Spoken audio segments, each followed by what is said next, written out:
고 한경직 목사님이 목회를 하셨던 서울의 영락교회에 가면 마당에 비석이 하나 있습니다.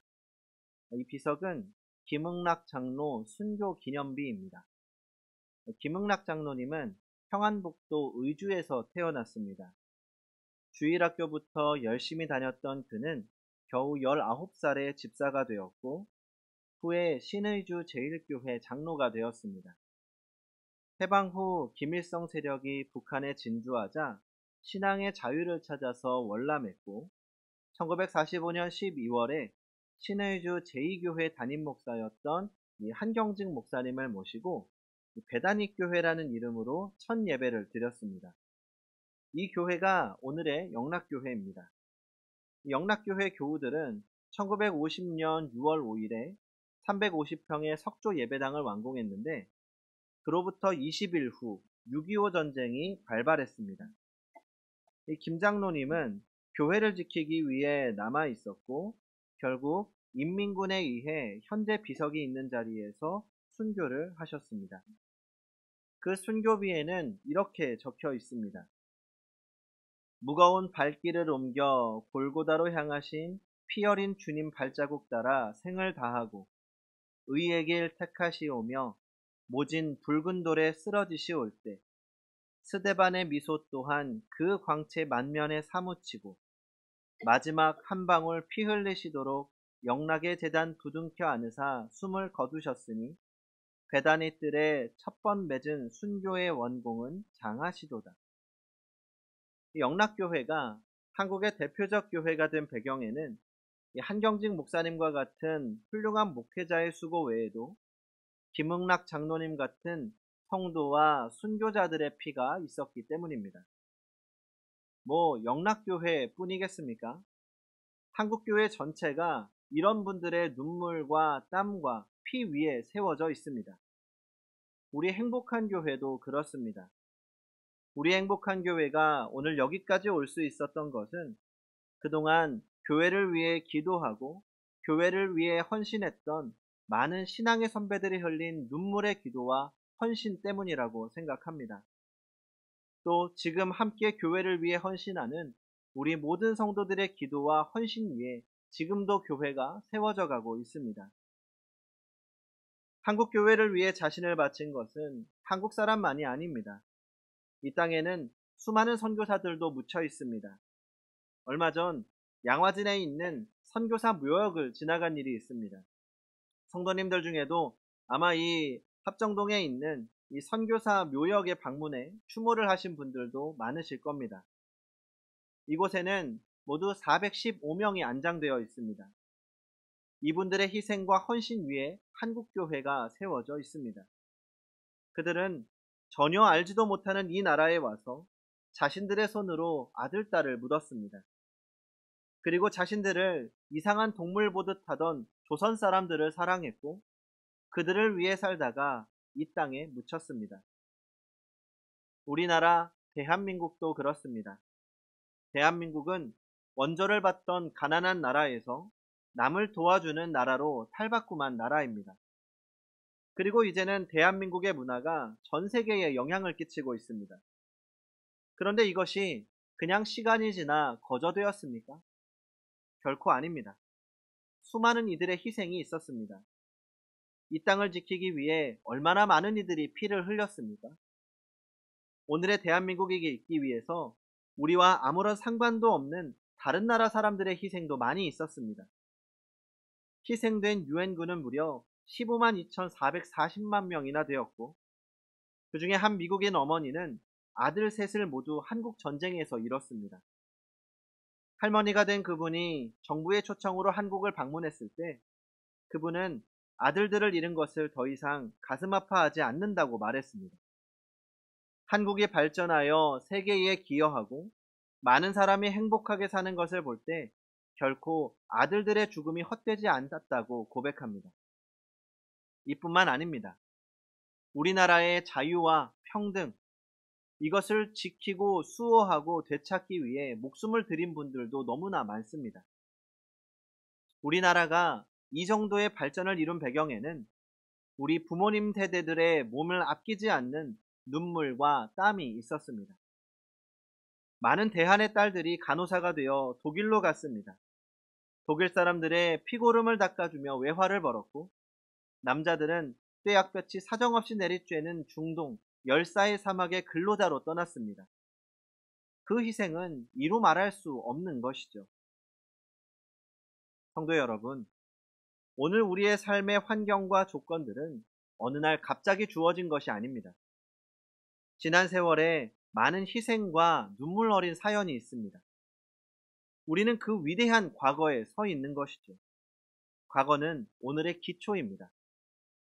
그러므로 과거를 부정하는 것은 잘못입니다. 과거를 부정하는 것은 결국 자신을 부정하는 것입니다. 그런 의미에서 역사는 말없이 소중합니다. 그래서 역사를 보존하는 것이 너무나 중요한 일이죠. 지난 광고 시간에 우리 성도님들의 신앙과 관련된 추억들을 모아서 이 작은 전시회를 해보자고 말씀드린 것도 그런 이유입니다. 우리 신앙의 추억 안에는 우리 자신의 역사가 있고 교회의 역사가 담겨 있습니다. 그런 역사를 기억하고 돌아보면서 오늘 우리 자신의 신앙을 돌아보고 또 앞으로 미래의 신앙을 기대할 수 있기 때문입니다. 신앙의 역사를 기억하고 지켜가는 것은 너무나 중요한 일입니다. 이번 주 목요일은 현충일입니다. 현충일은 기억하는 날이죠. 우리는 나라를 위해 희생하신 분들을 기억해야 합니다.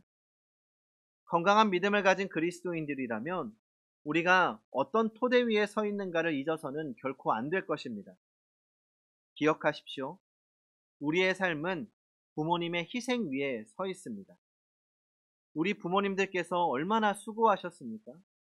그분들의 주름살, 굽은 허리, 흐려진 시선이 모두 우리를 위한 희생의 결과입니다. 우리 행복한 교회도 믿음의 선배들의 눈물과 땀의 터전에 서 있습니다. 행복한 교회도 그동안 많은 역사가 있었습니다. 기쁨과 행복의 역사도 있지만 아픔과 눈물의 역사도 있습니다. 이러한 모든 역사를 지나면서 교회를 지키기 위해 버텨내고 늘 눈물로 기도하고 보이는 곳에서 보이지 않는 곳에서 늘 헌신했던 성도님들이 계십니다. 우리는 그분들의 희생 위에 서 있는 것이죠.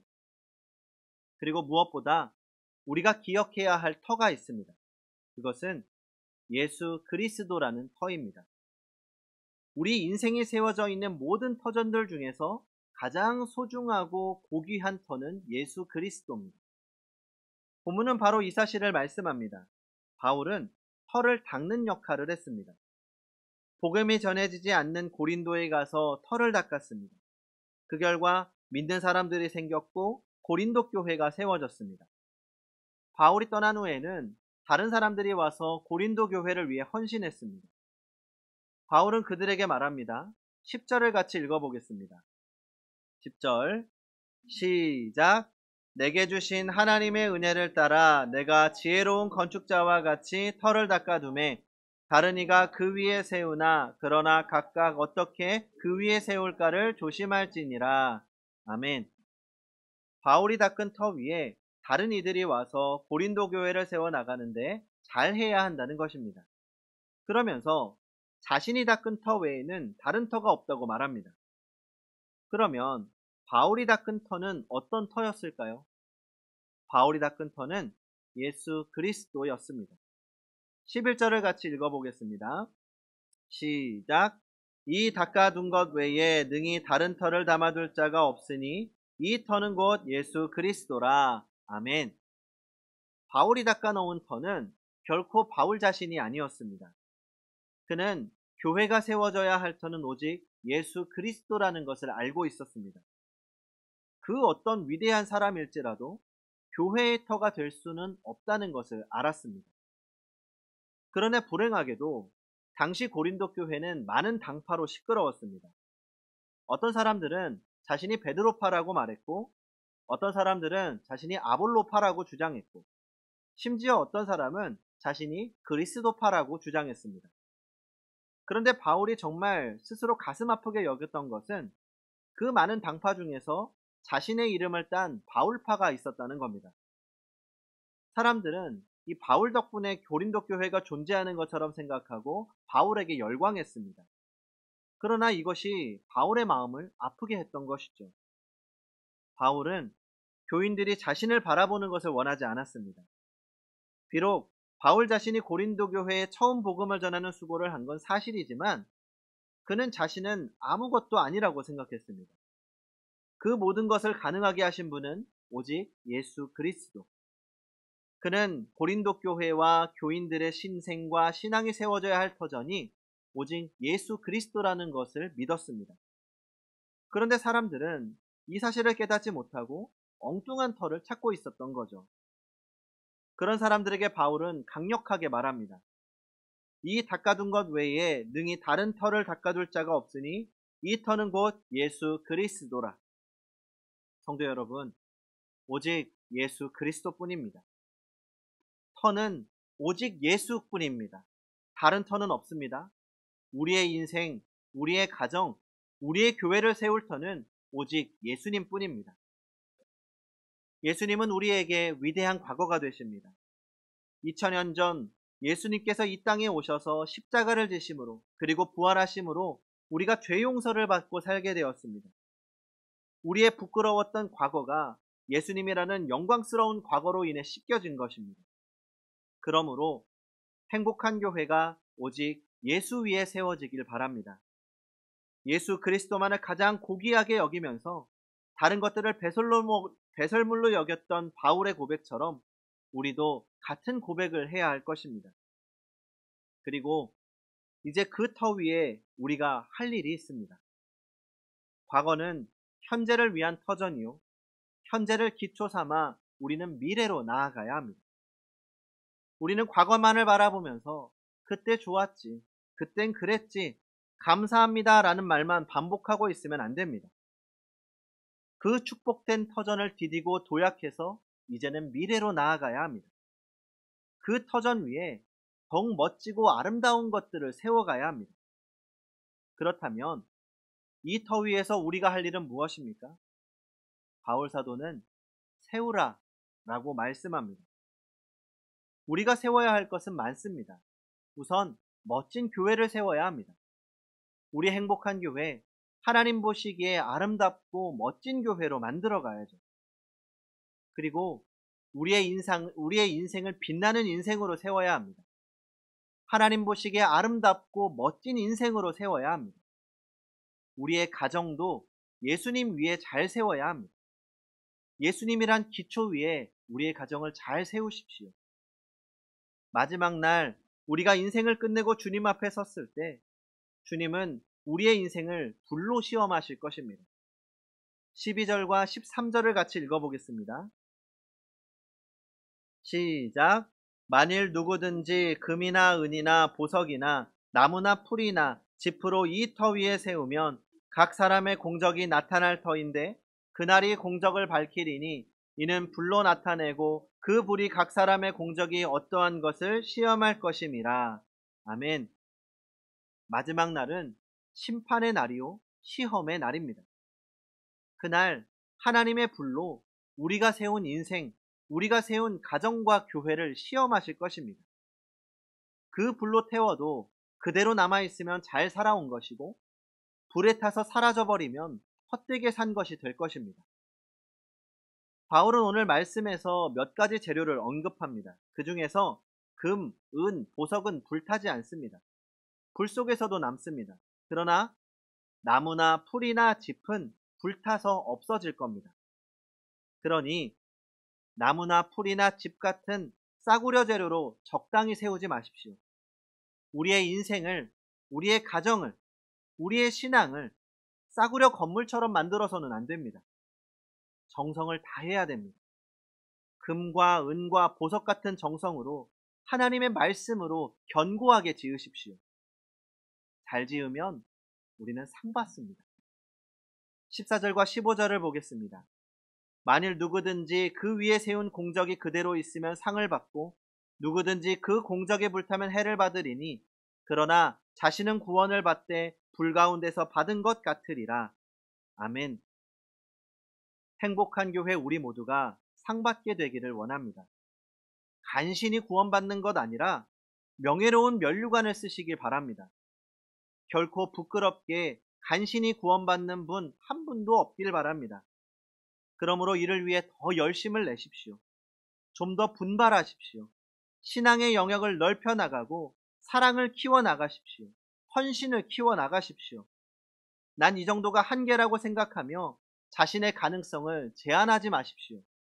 우리 하나님은 한계가 없으신 분입니다. 우리의 가정들도 더 든든하게 설 수 있습니다. 우리의 자녀들도 더 훌륭하게 살아갈 수 있습니다. 우리 교회도 더 크게 하나님께 쓰임받을 수 있습니다. 하나님의 말씀과 성령의 역사 가운데서 세워나가시기 바랍니다. 성도 여러분, 우리는 예수님과 다른 믿음의 선배들의 희생의 터 위에서 살기 위해 애쓰고 있습니다. 그리고 이제는 그 위에서 더 멋지게 세워나가려고 노력하고 있습니다. 더 잘 세워나가시길 기원합니다. 언젠가 우리도 후배와 자손들에게 또 다른 터가 될 것입니다. 그때 우리의 세운 터가 견고하기 위해서 예수님을 기초로 멋진 신앙과 멋진 인생을 살아가길 원합니다. 우리 모두 인생의 끝나는 그날까지 충성되게 달려가는 우리 모두가 되기를 바랍니다. 기도하겠습니다.